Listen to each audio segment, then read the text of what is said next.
Hey guys, Jonathan here at Shadow Foam, and this week we're back on Big Red. This is my original toolbox where Shadow Foam started. I filled this with tools while I was an engineer, and I've been slowly upgrading it and decking out every drawer in Shadow Foam. And we've got to sort this drawer out. This is a shocker. I'm an electrician and I've got a lot of VDE tools and I love them, but all of this is a nightmare. Does your toolbox drawer look like this? Let me know in the comments, or maybe you work with someone. I've worked with a few people whose tools end up looking like this. So call them out, share this video with them, let them know they need to get their tools sorted. Because when a toolbox drawer is like this, stuff can go missing, or someone else takes something. It's gonna be weeks before you notice it. You're only gonna notice it's missing when you need it, which is no good at all. So let's sort this drawer out, and while we're at it, let's sort that drawer out as well. So let's get them up on the bench and let's get them in some Shadow Foam.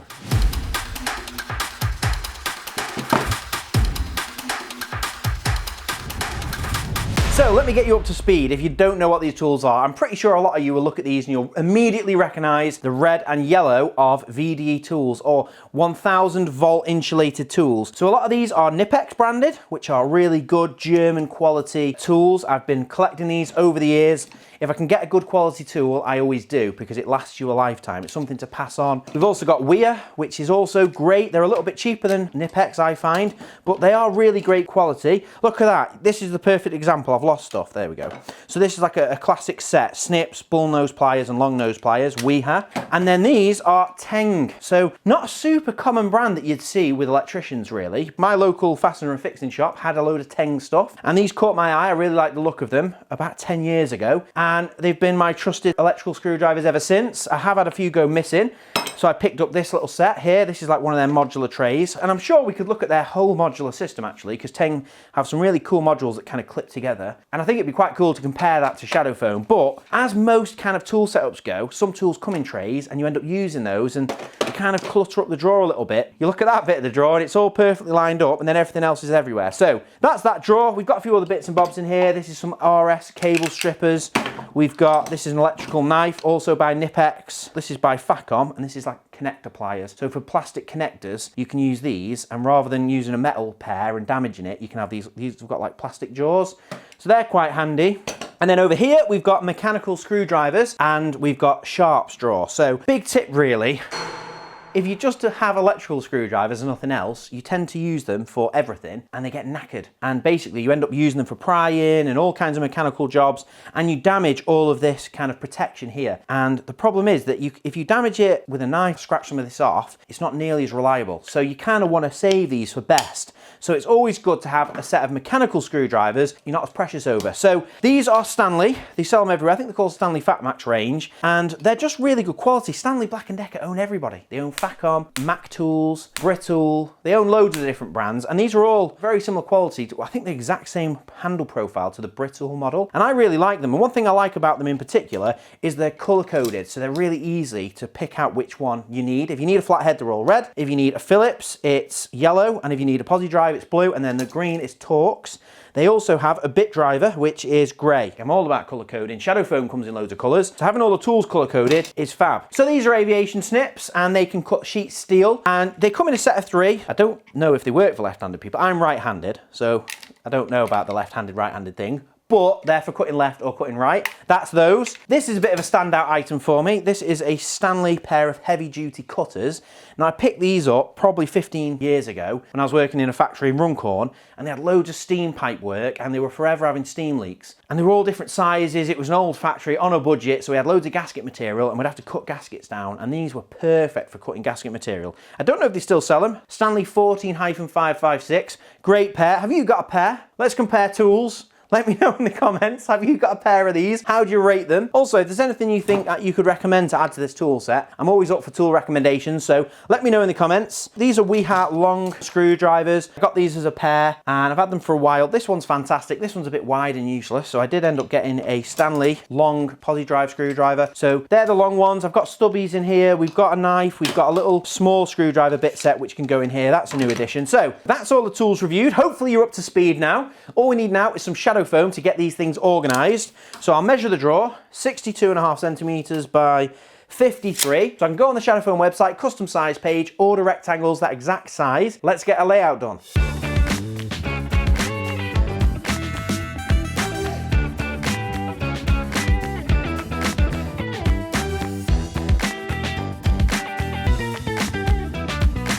So there we go, that's the layout sorted, and you can kind of notice what I've gone for. Everything is top and tailed and it's all in neat rows. So I do that because I can get everything closer together. When you top and tail items, especially something like this where you've got like this shoulder here to stop your hands slipping down onto the metal, if you top and tail them, you can fit them really close together. Also, by having them in a nice neat row like that, I can run a track across and then that'll function as my finger pulls really. We've got the screwdrivers top and tail down here. Now you'll notice there's some left over. Well, I bought that set and it replaced a lot of them. There were a lot of duplicates. Now, some of them I don't need duplicates because you don't often use them, but something like a terminal screwdriver, which I'm using all the time, I don't mind having a couple of extra of the same size. Those ones can go as spares. That is the layout done. Now you can see a few items are a little bit close, and that's because right now it doesn't really matter. As soon as I start cutting them in, I will make sure the gaps are even and I'll get everything nice and neatly spread, and then hopefully that should look the business. So let's get cutting. And when it comes to cutting shadow foam, it's dead simple. You just need one of our cutting kits. These come free with most orders. It's got everything you need to do the job. One of the most important bits is the anti-cut glove. Make sure you're wearing that because the scalpels are really sharp. You can cut yourself in a flash. Oh, I cut myself off! Oh, it's a deep cut. You can cut yourself pretty quick with a scalpel, so always have the glove on. I usually just have one on my left hand, and I've got the scalpel with a fresh blade in it, and let's start cutting.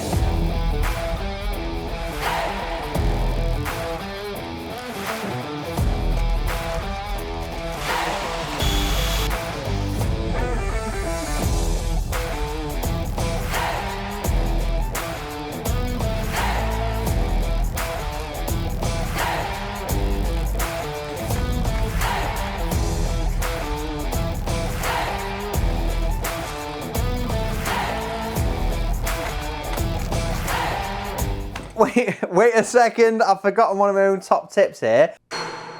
I've started the process of cutting them in, it's looking good, but I didn't take a photo, and that is super important. If you spend half an hour doing a layout, it's so easy to knock things flying and then forget how you had it. So make sure you take a photograph. Right, let's get back to it.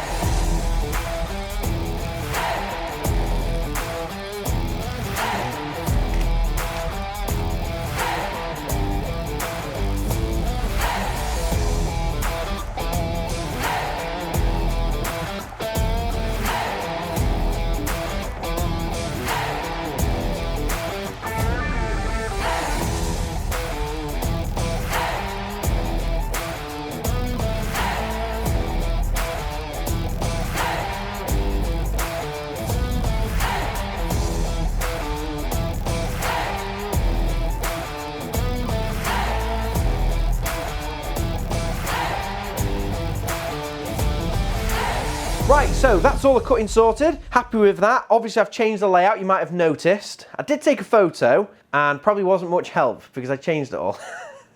What typically happens when you start cutting items into the foam, you start getting a proper view of the correct spacing and things take up a touch more room, so then you do have to adjust and adapt. And we've still got everything top and tailed, but I had to jig things around a little bit. And then with the Allen keys, I put, rather than putting them this way, where they were taking up more room, I actually put them face down and then cut this kind of like protrusion deep into the foam, so they take up a little bit less room. So I was happy with that. All I've got to do now is add some finger pulls. So for that, I'm going to be using a long straight edge and cutting a track all the way across. So it's dead simple and it looks nice and clean, and it's a really quick way of adding finger pulls. So we just lay this across the row of tools we want to finger pull, and then I'm going to be using another ruler. So this is just a standard steel ruler, 25mm wide, and then I'll just use that as literally a finger's width, and I'll cut both sides of that all the way across, peel it out, and I'll have a finger pull all the way. I'll do the same on this row up here, and then for the little oddball items in the middle, like this utility key, the knife, the cable stripper, I'll use one of our stencil sets, which are readily on hand. These are available on the website. Everything we're using here is on shadowfoam.com. We'll put links in the description. These stencils make it dead easy to cut little semicircles and put the finger pulls in. So, all that being said, let's get cracking.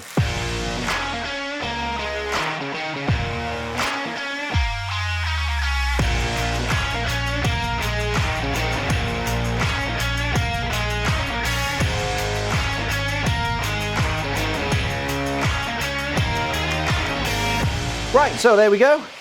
That's 2 tram lines across, and what I've tried to do is I've put them equal and opposite, so it's 120mm from that side and 120mm from that side. Just gives us a bit of symmetry, because obviously I could have put that anywhere. As long as it crosses all of the items, it means they're easy to get out. And then the oddballs in the middle, I've just done a little bit of a track to connect those two, and then we've done a semicircle for that. So that one's all done. Let's chuck it in the drawer.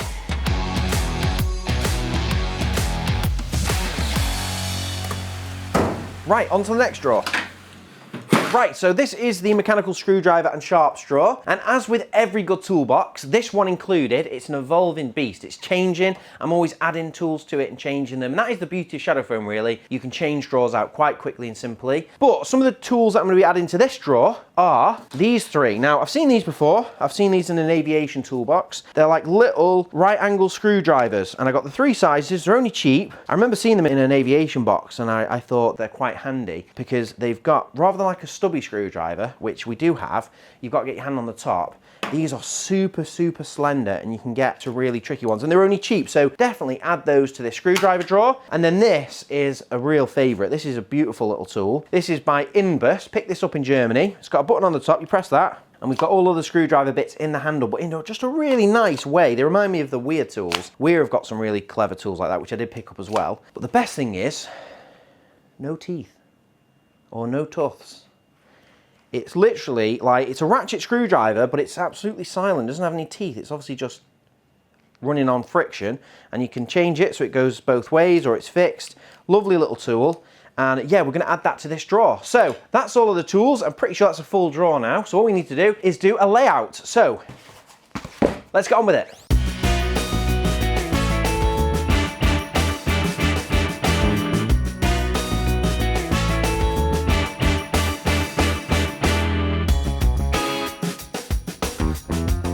Right, so that's the layout all sorted. First things first, I won't forget this time, take a photo. He's remembered. The majority of the stuff's organised, but these smaller items, I might put them sideways like that. I might even put them underneath. Same with this kind of small screwdriver set. I may put it on its side. So those I'll figure out as I go. But for this cutting segment, we're going to try something a bit different, and you're going to see it through my eyes. So we're going to try the old GoPro on the head technique, if I can fathom this thing out. There we go. We're going to go for a first-person shadow foam cutting experience. Let us know in the comments what you think. But yeah, let's get to it.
So, there we go, that's all cut, and that is probably one of my better layouts, or one of my best even. Let me know what you think, but I filled every little bit of space there, and I love it when a layout kind of naturally all pieces together like a jigsaw. Masking tape is a big top tip when you're doing a long row of, can be spanners as well, but screwdrivers is quite a good one because, you know, spanners are a little bit more similar in nature, but screwdrivers do vary a lot. The handle width changes, the shaft on them changes, and obviously they could look all random. So by putting the masking tape, you line up all of the tops, line up all of the bottoms, and it looks like a really nice equal set. And I was able to fit every single screwdriver I needed in there. I did change up the order slightly because I wanted to put the long ones left and right, which helped me to get the layout looking really good. So I switched up the order that they go in, and then obviously we've added the Fingerpulls. So I've got a track all the way across there. I've got a track across the snips. I've put like an angle track across a few items, and then a couple of like semicircles, and I'm really happy with it. So I'll get all the tools back in here, get it back in the drawer, and then we can see the both of them together.